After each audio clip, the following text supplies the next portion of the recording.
Hello and welcome back to the allotment plot. It is the 3rd of September. It is officially my 4-month anniversary of being on the allotment, and it's looking so rough. We have had some crazy weather. The weather has definitely turned. It is ridiculously windy right now. So the plot is getting absolutely battered, and frankly, so am I. Luckily, there isn't too much structural damage. In fact, there isn't any structural damage really. The only thing is that the broccoli cage has been blown off. The bean pole is very leany. I've got a massive leaning tower of bean, which is looking quite precarious. So I need to figure out something to maybe reinforce that a little bit.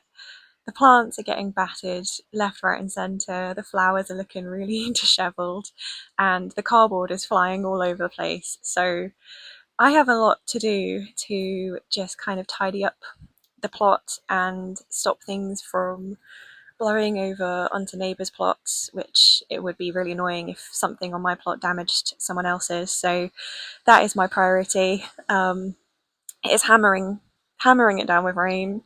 Uh, I don't have a waterproof. I'm so unprepared. Um, yeah, happy anniversary. One development from my previous monthly updates is I finally have some chili peppers.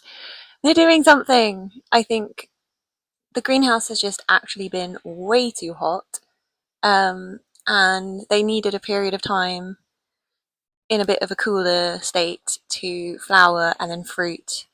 Um, so yeah, they're now actually doing something. Whether they will now have enough heat and light to ripen, I don't know, but yay! They finally did something. I'm really, really proud of these guys. I don't know. We'll see if anything actually useful comes out of it. I have to go out in this.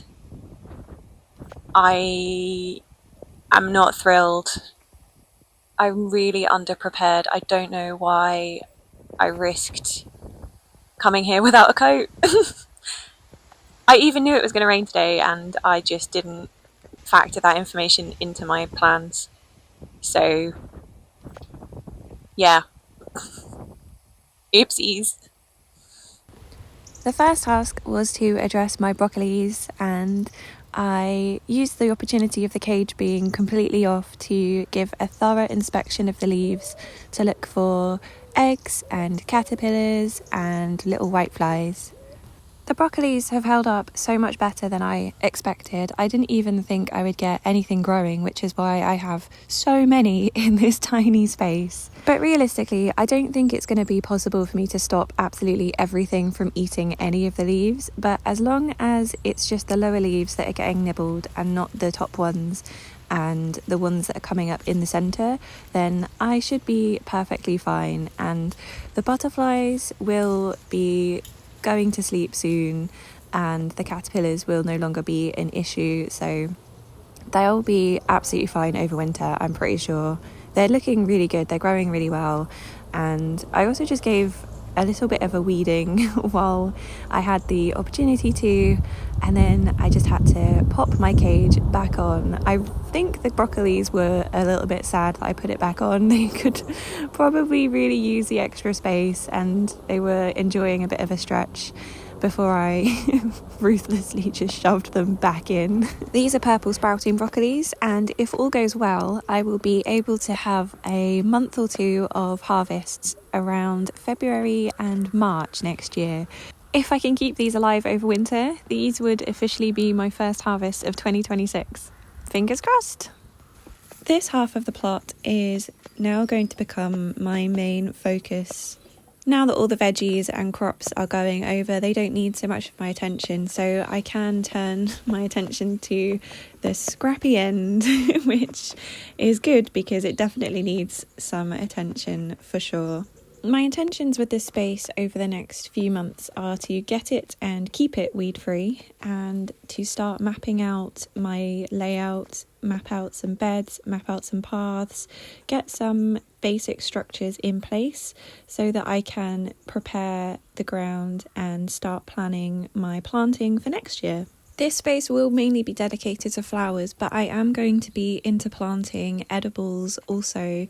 I really want to experiment with the aesthetics of edible growing and focusing on forms and textures and smells, even though I perhaps can't appreciate those as much as others. The last sunflower to bloom on the plot has turned out to be the best of them all. The seeds from this sunflower will hopefully create my own mini sunflower meadow next year. Having never seen beans grow in real life, aside from dwarf French beans, nothing could have prepared me for how well these beans grew and just the sheer density and height of these plants.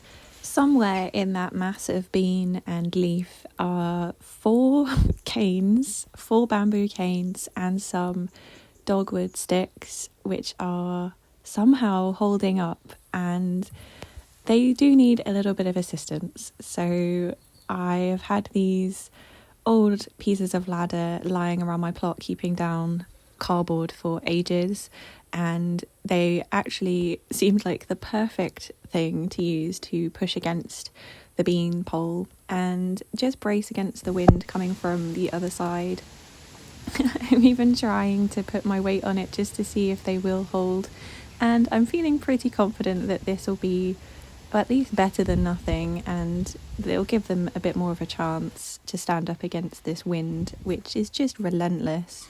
While there are still some green beans to harvest and have fresh for dinner, the intention now for the beans is to just keep the plants alive long enough for those pods to ripen up and produce actual beans, which can then be dried and stored and used in foods like soups. I've only ever eaten beans fresh. I've never had them dried, and I've certainly never cooked dried beans before either. So this is going to be a huge learning opportunity for me of how to store and process and cook beans, which looks like it is quite a process in itself. So I'm excited to learn, and hopefully I'll discover that I do like them after spending all this time and energy growing them and getting them to ripen up into usable pods. The successes or failures, as it may be, of cooking with beans over winter will certainly inform my decisions next year on how to grow these plants again. The fire tongues are really starting to live up to their name now. Look how cool they are. I love this mottling.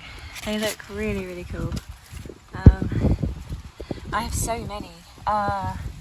There are so many beans. Oh my goodness me. That one's huge. Yeah, so I'm leaving the fire tongues to make actual beans inside the pods, and then I'm going to use those as dried beans, which has been suggested to do. This one looks purple rather than red. This looks more like the purple variety, which was it called, like dragon's tongue or something? That's cool. I like that one. Yeah, there's so many coming up.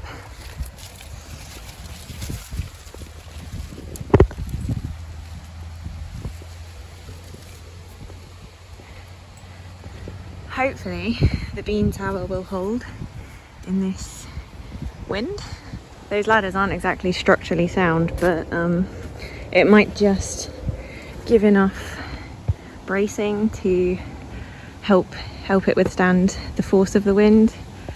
So yeah, we'll see. Next year, definitely not doing a bean teepee. This is crazy. Absolutely crazy. There's only, I think, 7 plants in there. 3 of the black beans and 4 or maybe 5 of the fire tongues. So possibly 8 plants. That is far too many plants. But yeah, I didn't know how successful they would be, so definitely a good lesson learned with this one.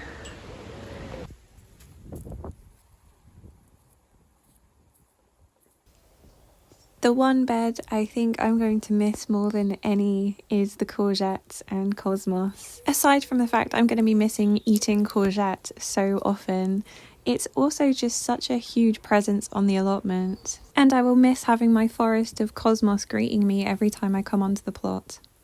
The problem with this courgette is it grew so well that it completely grew out of the borders of the bed. So to protect the last of the fruits that are coming out, I'm just putting some straw underneath and just trying to keep them off the ground so that they hopefully don't rot and they'll have the opportunity to ripen and swell up, and we'll still have a few harvests before the plant really does need to come out. Having only ever grown edible food in containers, it surprised me so much just how much difference growing in the ground does make. Obviously, logically, it makes sense, but to see it with my own eyes has still surprised me immensely. One huge lesson I've learned in the last 4 months is that I really need to give the plants space to grow. I don't need to cram so much into tiny spaces. They have the space, I have the space, and I can definitely afford to let things have a little bit more room around them and just give them space to breathe. Having said that, I would still like to experiment with growing courgette vertically as a space-saving option.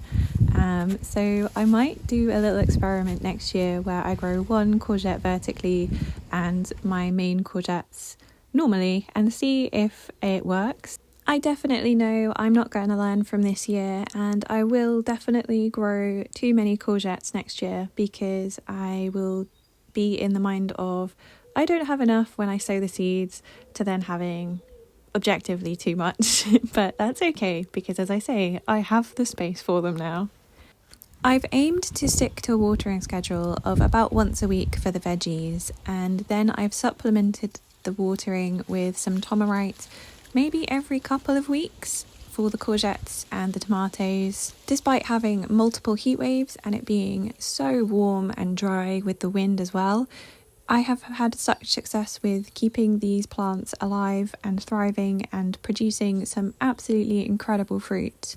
While it's obviously such an important task, it is really tedious to water all the plants. So I don't water everything on the same day.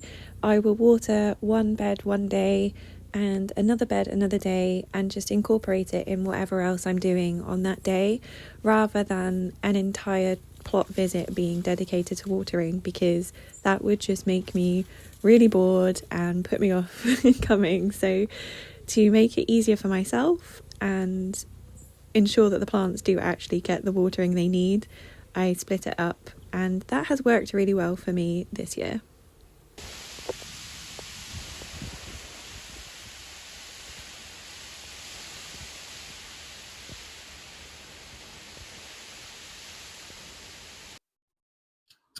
I actually can't believe it's been 4 months since I stepped foot onto this allotment.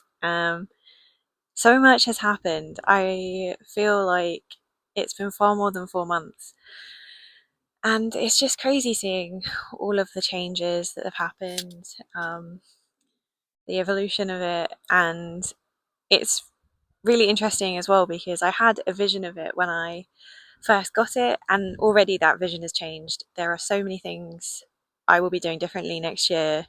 So it's been really good to have this 4 month period, just to trial things, see what grows here, see what doesn't, figure out how I move around the space, so that I can actually have a better idea of what to plan for next year.